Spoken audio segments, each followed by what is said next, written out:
नमस्कार साथियों, मेरा नाम है हरीश कुमार। हमने पिछले क्लास में देखा था भारतीय संविधान की जो प्रस्तावना है। तो प्रस्तावना के बारे में मैंने बताया था कि हम भारत के लोग, भारत को संपूर्ण प्रभुत्व वाला जो टॉपिक है उद्देशिका, उसके बारे में मैंने बताया था। अब हम देखते हैं भारतीय संविधान कब लागू हुआ। तो एक सामान्य देखते हैं, 26 जनवरी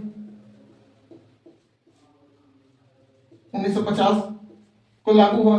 और जब लागू हुआ तो क्या हुआ, 395 अनुच्छेद,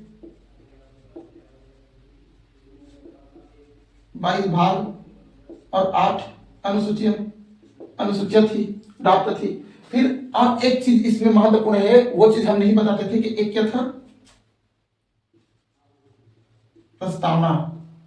ये था, ये तो अभी परिवर्तित हुआ, ये भी परिवर्तित हो गया, 25 हो गया, ये 12 अनुसूची हो गया।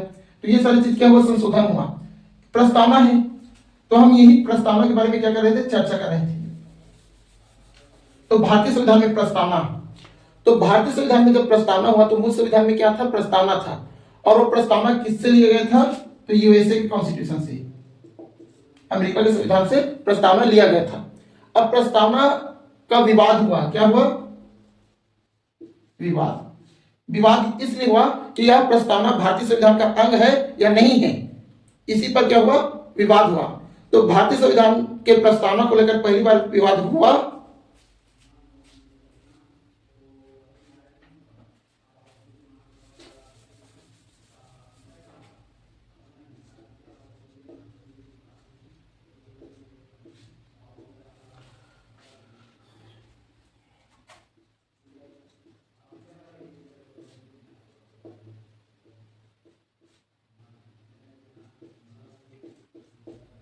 1960।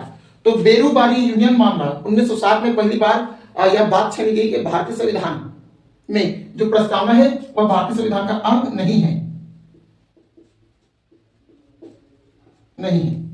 यह बात बेरूबारी जो मामला है 1960 में सर्वोच्च न्यायालय ने कहा कि भारतीय संविधान का जो प्रस्तावना है वह भारतीय संविधान का अंग नहीं है, इस मामले में माना गया। फिर दूसरा आता है जुलाई,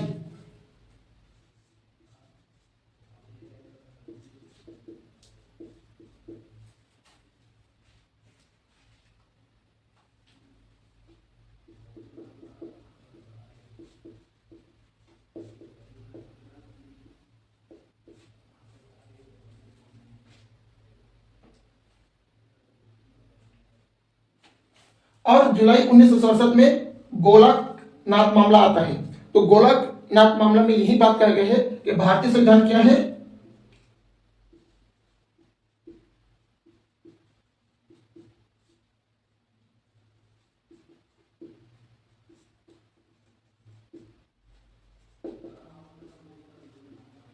कुंजी है।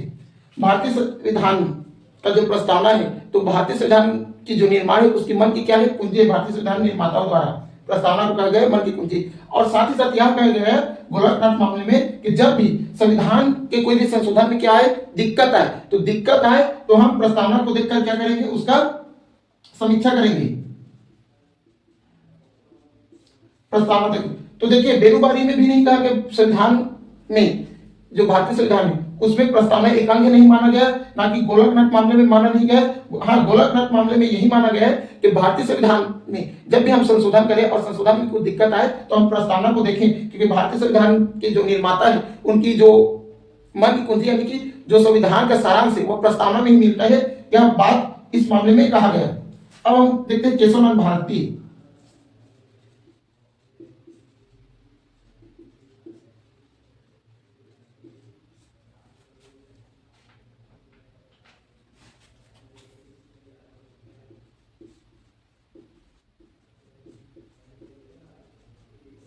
केरल राज्य, 1973।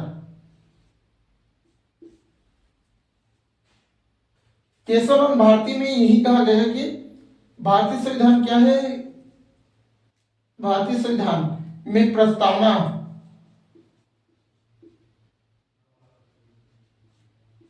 अंग है, अंग यानी भाग ही है, भाग अलग है, भाग है। और जिस प्रकार अन्य प्रावधानों का क्या किया जाता है संशोधन, उसी प्रकार भारतीय संविधान का भी क्या कह सकते हैं, प्रस्तावना का क्या कह सकते हैं, संशोधन। तो पहली बार अगर हम देखें तो 42वें संशोधन,